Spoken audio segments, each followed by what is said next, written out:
Herkese merhabalar, ben Huri. Huri Metek Mutfak'ta kanalıma mutfağıma hoş geldiniz. Uzun süre saklayabileceğiniz meyve lavaşı tarifi hazırlıyorum. Her yıl kilolarca mutlaka hazırlarım. Çok şifalı. Tarifimize hemen başlayalım. Yıkadığım 1 kilo bahçeden topladığım böğürtlenlerim var. Tencereye alıyorum. 1 su bardağı toz şeker ekliyorum.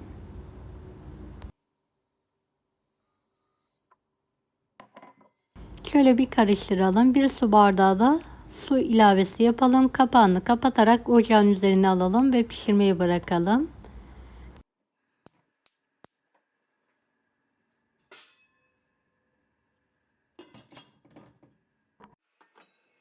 Ara sıra karıştırarak da şekeri eritelim.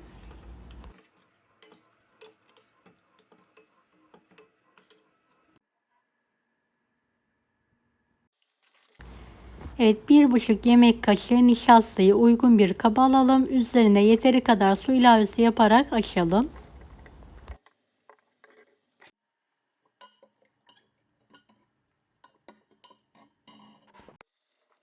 Böğürtlenlerimiz yumuşayınca blender yardımıyla şekeri pürüzsüz hale getirelim.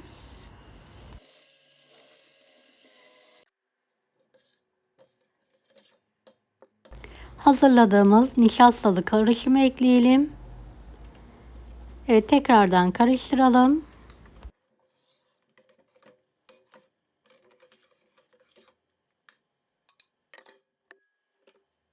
Ve blenderla tekrardan çekiyorum. Kıvamı gözüme koyu geldiği için bir miktar daha su ilavesi yapıyorum. Ocağın altını açarak şöyle bir taşım kaynatıyorum.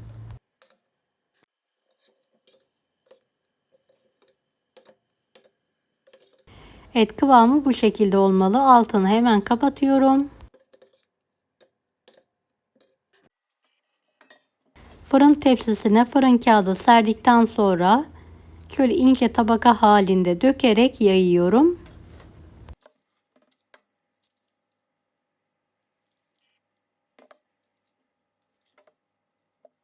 Daha önce kullandığım kağıtları kullanıyorum. Defalarca aynı kağıtlarda bu işlemi yapabilirsiniz.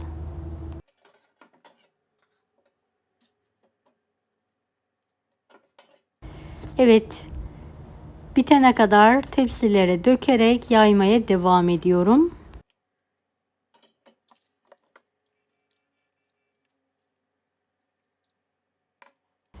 Beni hangi ülkeden veya şehirden izliyorsunuz merak ediyorum. Yoruma yazarsanız sevinirim.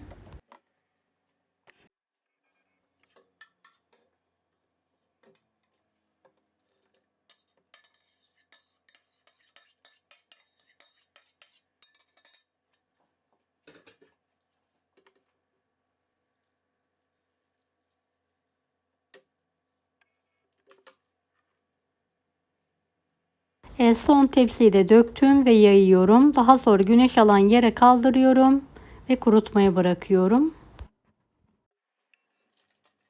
Şöyle 2-3 gün sonra kurudular. Gördüğünüz gibi hemen kağıdından ayırarak çıkartıyorum.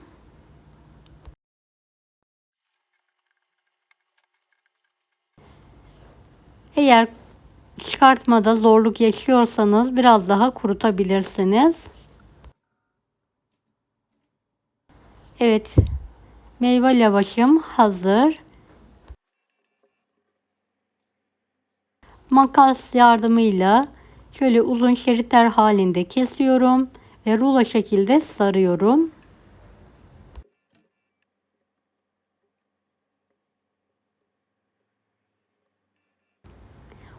Evet, iki taraftan sararak ortadan kesiyorum ve servis tabağına alıyorum.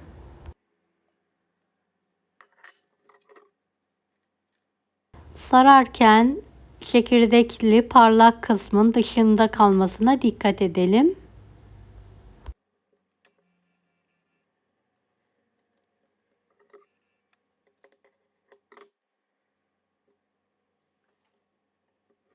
Dilediğiniz şekilde sararak hazırlayabilirsiniz. Ben rulo şekilde sarıyorum, genellikle yemesi daha kolay oluyor.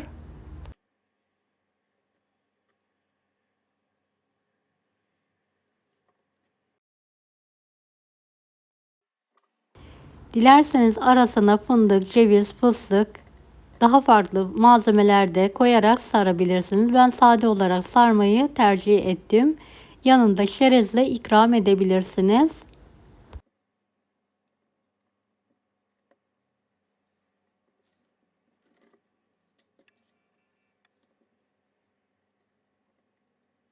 Evet, şöyle bir iki tanesini de muska şeklinde sarıyorum.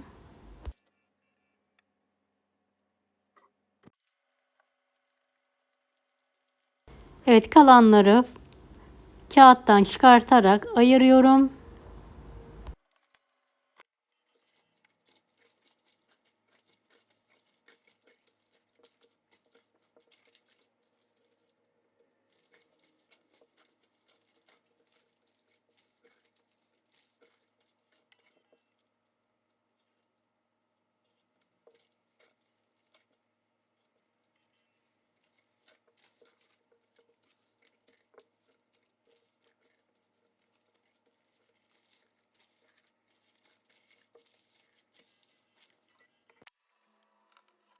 Ve rulatla keserek sarma işlemine devam ediyorum.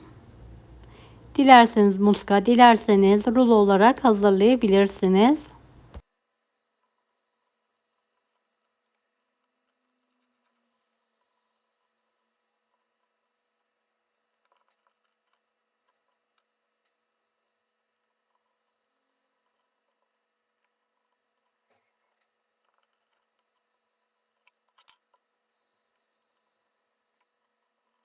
Her yıl mutlaka kilolarca meyvelerden hazırlayarak sarıyorum. Bir yıl hiç bozulmadan oda ısısında saklayarak da muhafaza ediyorum.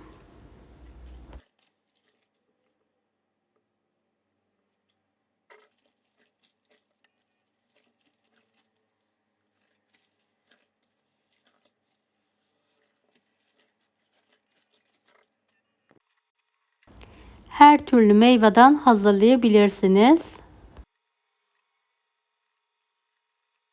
Son pestillerimi de sarıyorum ve servis tabağına alıyorum.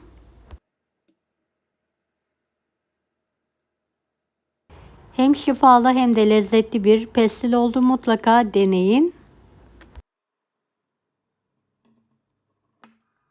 Şöyle sizlere yakından göstermek istiyorum.